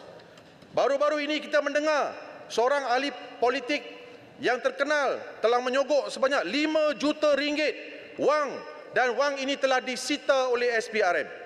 Di sini saya juga menyuruh supaya tindakan tegas diambil ke atas semua individu-individu yang terlibat dalam skandal 1BN, 1 Bestari Net, di mana jumlah skandal yang dikatakan terlibat adalah lebih kurang bernilai 4 bilion ringgit. Umum mengetahui bahawa kontrak ini yang melibatkan 1 Bestari Net telah dianugerahkan oleh Kementerian Pelajaran Malaysia kepada YTL Corporation pada tahun 2011 ketika Yang Berhormat Pagoh menjadi Menteri Pelajaran. Saya mohon perkara ini juga disiasat. Pada kesempatan ini, Timbalan Speaker, saya juga ingin mengambil kesempatan untuk menegur kerajaan dengan cadangan untuk mengubal dan membentangkan rang undang-undang tahanan di rumah, house arrest. Timbalan Speaker, ada desas-desus atau bisikan orang ramai bahawa rang undang-undang Akta Tahanan Rumah ini sedang digubal untuk banduan-banduan tertentu. Saya tidak mahu menyatakan nama, tetapi nama Najib Tun Razak diulangi beberapa kali. Saya sebagai backbencher hanya ingin menyuruh kerajaan supaya waspada dengan cadangan atau rang undang-undang atau Akta Tahanan Rumah ini. Kerana rang undang-undang Akta Tahanan Rumah ini sudah memulakan banyak polemik di luar sana. Kalau kerajaan ingin mengambil pendekatan bahawa hanya orang-orang tertentu saja yang dilayak ditahan di rumah, perkara ini perlu dijelaskan dengan lebih teliti dan jelas mengenai siapa yang layak untuk ditahan atau menjalani tempoh pemenjaraan di rumah, kerana kita tidak mahu perbezaan di antara dua darjat berlaku di negara kita lagi. Dalam konteks ini juga, saya tidak melihat apakah perbezaannya, kerana dalam satu bab kerajaan menggunakan Akta SOSMA untuk menahan 58 individu yang disyaki terlibat dalam Global Equine Services dan Business Holding Sdn Bhd. Saya merasakan bahawa ia adalah salah untuk menggunakan SOSMA. Saya telah menentang SOSMA dari dulu lagi apabila ahli-ahli parlimen adun-adun daripada DAP ditahan di bawah SOSMA. This is a draconian law, Timbalan Speaker. Dan saya sebagai peguam menyatakan tentangan saya. Saya ingin menentang kepada penggunaan SOSMA ke atas semua individu-individu yang terlibat dalam kes Global Equine Services Business Holding Sdn Bhd. Kalau ada keterangan, tuduh mereka di mahkamah. Jangan gunakan SOSMA kerana undang-undang itu adalah undang-undang yang zalim. Akhir sekali, sebelum saya mengundur diri, mungkin saya adalah satu saja ahli parlimen yang berbincang tentang perkara ini. Baru-baru ini, saya sebagai seorang pencinta haiwan ingin dengan segala hormatnya dan penuh takzim, Timbalan Speaker, menyeru dan merayu kepada Yang Amat Berhormat Perdana Menteri untuk memberi peruntukan khas kepada Jabatan Veterina di seluruh Malaysia untuk menjaga kebajikan haiwan-haiwan terbiar seperti anjing dan kucing. Baru-baru ini telah tular dalam media sosial, terutamanya aplikasi TikTok, kejadian yang amat menghayat hati dan memilukan yang menimpa sebuah anjing terbiar bernama Kopi yang ditembak mati oleh kaki tangan Majlis Daerah Besut di negara Terengganu. Tetapi kebaikannya adalah saya melihat masyarakat Malaysia yang terdiri daripada berbilang kaum, tak kira Melayu, India, Cina, semua lapisan masyarakat bersama-sama membantah kepada perkara ini yang begitu zalim. Kejadian ini telah mendatangkan kemarahan netizen dan orang awam, di mana kita lihat bahawa semua lapisan masyarakat daripada pelbagai kaum membantah dan memprotes dengan sekeras-kerasnya tindakan kaki tangan Majlis Daerah Besut yang rakus dan tidak berperi kemanusiaan. Walaupun dalam belanjawan yang telah dibentangkan oleh Yang Amat Berhormat Perdana Menteri, tidak ada sebarang pengumuman khusus mengenai pemeliharaan kebajikan haiwan terbiar selepas kejadian yang menimpa anjing kopi. Saya berharap Kerajaan Persekutuan akan menunjukkan satu iltizam untuk menjaga, memelihara haiwan-haiwan terbiar seperti anjing dan kucing, kerana sesuatu negara akan dinilai di persada dunia dengan cara bagaimana kita menilai haiwan-haiwan terbiar. Timbalan Speaker, dalam kesempatan yang diberikan, akhir saja saya ingin merakamkan ucapan jutaan terima kasih kepada semua kaki tangan polis Diraja Malaysia di Balai Polis Jelutong, di IPD Timur Laut, anggota-anggota bomba di Jalan Perak, kaki tangan kesihatan Malaysia di Klinik Jalan Perak, dan menyatakan bahawa semua peruntukan-peruntukan yang diagihkan saya berharap akan sampai ke mereka bagi tujuan kita meningkatkan lagi perkhidmatan kepada rakyat. Terima kasih Timbalan Speaker di atas peluang yang diberikan. Terima kasih Yang Berhormat Jelutong. Saya jemput Yang Berhormat Labuan. Bismillahirrahmanirrahim. Assalamualaikum warahmatullahi taala wabarakatuh. Terima kasih Puan Timbalan Speaker kerana memberikan saya kesempatan untuk turut serta dalam perbahasan peringkat dasar Rang Undang-Undang Perbekalan 2025 yang mana juga merupakan bahagian terakhir di bawah rancangan Malaysia ke-12. Pertama sekali tahniah dan syabas saya ucapkan kepada Yang Amat Berhormat Perdana Menteri di atas pembentangan Belanjawan 2025 yang sangat bertepatan dengan konsep dan kerangka madani yang diamalkan. Apa yang sangat ketara dalam Belanjawan 2025 ini ialah pendirian kukuh kerajaan terhadap tanggungjawab fiskal, menekankan penghapusan pembaziran, keteresan dan rasuah, menandakan penyimpangan daripada dasar tidak stabil pentadbiran terdahulu. Selain itu, bajet ini juga meletakkan asas bagi kestabilan ekonomi jangka panjang, memupuk kredibiliti dalam pasaran antarabangsa dan menarik pelaburan langsung FDI. Inisiatif seperti rasionalisasi subsidi yang bermula dengan pembaharuan utiliti dan diesel dan langkah meningkatkan pendapatan termasuk pencen perkhidmatan awam dan program bantuan yang disesarkan menetapkan asas yang menjanjikan pembaharuan masa depan.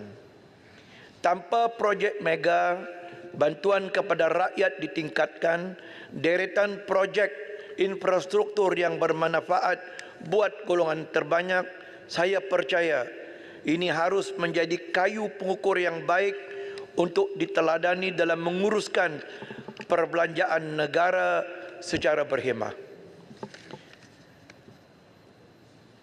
Puan Timbalan yang dipertua, saya ingin menyentuh perihal berkenaan pelaksanaan dasar gaji progresif. Saya sedia maklum dengan jawapan dari Timbalan Menteri Kesuma baru-baru ini bahawa projek rintis dasar gaji progresif yang dilaksanakan mula Jun hingga Ogos 2024 telah berjaya menarik seramai 1,892 majikan untuk membuka akaun dan 776 ataupun 78% majikan telah memohon untuk menyertai projek rintis DGP ini. Saya kira ini satu angka yang baik berbanding sasaran awal DGP iaitu penyertaan 1,000 majikan daripada 5 sektor tertentu. Dengan pengumuman DGP akan dikuatkuasakan sepenuhnya pada tahun hadapan. Ianya akan melengkapi dasar sedia ada seperti dasar gaji minimum dan sistem upah yang dikaitkan dengan produktiviti. demi mencapai pengagihan pendapatan yang lebih seimbang. Dengan mengambil kira peruntukan 200 juta bagi penguatkuasaan DGP ini, sejauh manakah kemampuan DGP ini boleh dipadankan dengan nilai peruntukan tersebut? Apakah perancangan kerjaan dalam menguruskan cabaran ketidakpastian pasca projek rintis DGP ini kelak? Malah dalam satu laporan media pada Ogos lalu juga memaklumkan kerajaan mempertimbang untuk memanjangkan tempoh projek perintis DGP ini dari 12 bulan ke 24 bulan. Apakah jemaah Kabinet telah memutuskan pemanjangan tempoh ini atau hanya akan diumumkan setelah selesai 12 bulan pertama projek perintis DGP tersebut? Saya mohon dijelaskan. Saya menyambut baik inisiatif murni kerajaan dalam melaksanakan inisiatif pendapatan rakyat, ringkasnya IPR, sebagai strategi serampang dua mata untuk menambah pendapatan keluarga miskin tegar dan B40 serta pada masa yang sama berusaha menyelesaikan masalah ekonomi harian. Setelah hampir 1 tahun lebih perlaksanaannya, saya kira telah banyak kisah-kisah kejayaan yang berjaya diukir hasil keberkenanan IPR ini dalam menjana pendapatan secara tetap kepada golongan yang kurang berkemampuan. Malah seperti yang disebut oleh Yang Amat Berhormat Perdana Menteri dalam ucapannya, ada peserta yang telah berjaya meraih jualan purata sehingga mencecah RM14,000 sebulan. Namun begitu, setelah mengamati bait-bait yang terkandung di dalam Belanjawan 2025 ini, saya ingin mendapatkan penjelasan dari kementerian, apakah justifikasi pengurangan peruntukan bagi tujuan IPR ini kepada 250 juta